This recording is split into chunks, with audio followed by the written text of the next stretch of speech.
మీరు రిటైర్డ్ అయ్యి బయటకు వచ్చేటప్పుడు యూనివర్సిటీ నుంచి ఎలా ఉన్నది మీకు? విద్యార్థులతో అంతకాలం అటాచ్మెంట్తో ఉండి ప్రతి కార్యక్రమాల్లో చేసి క్లాస్ రూము మిస్ అవుతామండి. ఏ టీచర్ అయినా కానీ సీరియస్గా ఉండే ఏ టీచర్ అయినా క్లాస్ రూము అనేది ఒక గొప్ప అది అనుభవం. అది ఇప్పుడు వస్తుంటారు విద్యార్థులు మీ దగ్గరికి ఎప్పుడైనా వచ్చి?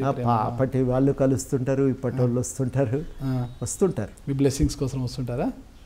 బ్లెస్సింగ్స్ అనే కాదు, ఏదో ఒక పని లేకపోతే ఏదో ఒక టూర్కే కాసేపు సార్ని కలిసిపోదామని. ఈ రోజుకి ఆ గుర్తింపు ఉందా మీకు యూనివర్సిటీలో మీరు బయటకు వచ్చేసినాక కూడా? అంటే మన గురించి వాళ్ళు ఏమనుకుంటారో మనకెట్లా తెలుస్తుంది, మేము వినడం ఎంక్వైరీ చేయలేదు. వచ్చిన వాళ్ళకు అవసరం ఏముంటుంది, అది ఒకసారి ఉట్టిగానే మాట్లాడిపోతారు. వినటము, వాళ్ళు చెప్పేటివి, ఏదన్నా మనకు చేతనైనది వాళ్ళు ఏదన్నా అడిగితే సహాయం చేయటము. మొత్తం మీదనైతే అది కేవలం వాళ్ళు ప్రేమతో వస్తారు, మనం ప్రేమతో పలకరిస్తాం. అదే సంబంధం తప్ప అంతకు మించింది ఏం లేదు. కాదు. మీరు ఎక్కడ వివాహం చేసుకున్నారు సార్? మేము నిజామాబాద్. ఉద్యోగం వచ్చినాక చేసుకున్నారా? ఉద్యోగం రాకముందు వివాహం? ఉద్యోగం వచ్చినాకనే పెళ్ళి అయింది. ఉద్యోగం వచ్చినాక అంటే కట్నం ఎక్కువ వస్తుంది నేర్చుకున్నారా?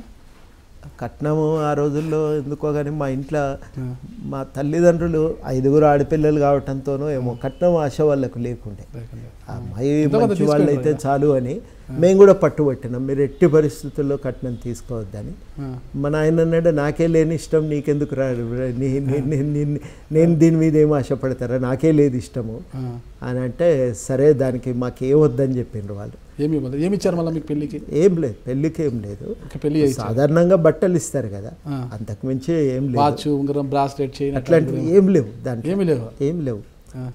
ఇక అయితే మా మిత్రులు అడిగినారు, నువ్వు మళ్ళీ పోయి నువ్వు మామూలుగా సాంప్రదాయకంగా పెళ్లి చేసుకుంటే కట్నం తీసుకొని చేసినావు అంటారు, నువ్వు చేసినా నమ్మరు అంటే ఆఖరికి ఏం చేసినావు అంటే ఇట్లా వద్దని ఇక రిజిస్ట్రేషన్ మ్యారేజ్ చేసుకున్నాం.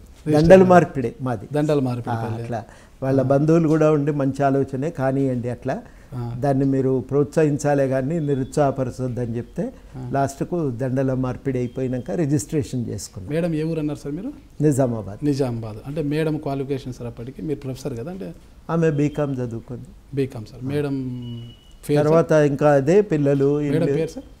మేడం పేరు సుశీల. అంటే మీకేమనిపించలేదా మేడం బీకామ్ తర్వాత ఏమైనా ఎంకామ్ చేయొచ్చు, పిహెచ్డీ చేసి మీలాగా ప్రొఫెసర్గా తీసుకురావాలి అన్నట్టు ఏదన్నా అనిపించలేదా? మేడమే ఇంకా చాలా అనుకున్నారా? అప్పుడు అంతా కూడా ఏంటంటే ఒకళ్ళ జీవితం మీద ఇంకొకళ్ళు శాసించటం అనేది కరెక్ట్ కాదు. వాళ్ళు మంచి చెడు మనం సలహా చెప్తాం కానీ ఎవరిది వాళ్ళు నిర్ణయించుకుంటారు కదా అని. అట్లాగే సంబంధం ఉంది, అట్లనే నడిచింది మొత్తం జీవితము. మీకు ఎంతమంది సంతానం సార్? 2, ఒక అబ్బాయి ఒక అమ్మాయి. అబ్బాయి ఏం చేస్తాడు? అబ్బాయి పేరు సార్? 2 కూడా వాళ్ళు వాళ్ళ ఇష్టం ఇంజనీరింగ్ ఉండే చదువుకున్నారు, అమెరికా పోయినరు, అక్కడే పోస్ట్ గ్రాడ్యుయేషన్ పూర్తి చేసుకున్నారు, జాబ్ చేసుకుంటున్నారు, అక్కడే స్థిరపడ్డారు. వాళ్ళకి ఏమైనా ఉద్యోగాల మీద అది ఇది ఎప్పుడైనా అవుతుందా సార్? ఉద్యోగం తండ్రిలాగే వాళ్ళు చేస్తున్న పనులు ఏంటి అనేది ఎవరికైనా ఇంట్లో పిల్లలకు కొంత ఆసక్తి ఉంటుంది కదా సార్. కాబట్టి ఏదన్నా ఇప్పుడు ఇట్లా మీ ప్రోగ్రామ్ వచ్చిందనుకోండి, చూస్తారు ఏం జరిగింది అని. అది బాగుంటే బాగుందంటారు, ఇక్కడ బాగాలేదని చెప్తారు. ఎప్పుడైనా ఉద్యమాల్లో పాల్గొన్నారా? ఎవరి అబ్బాయి అంటే దానికి అక్కడ అమెరికాలో వాళ్ళు తెలంగాణ ఉద్యమంలో పూర్తిగా భాగస్వామ్యం తీసుకున్నారు.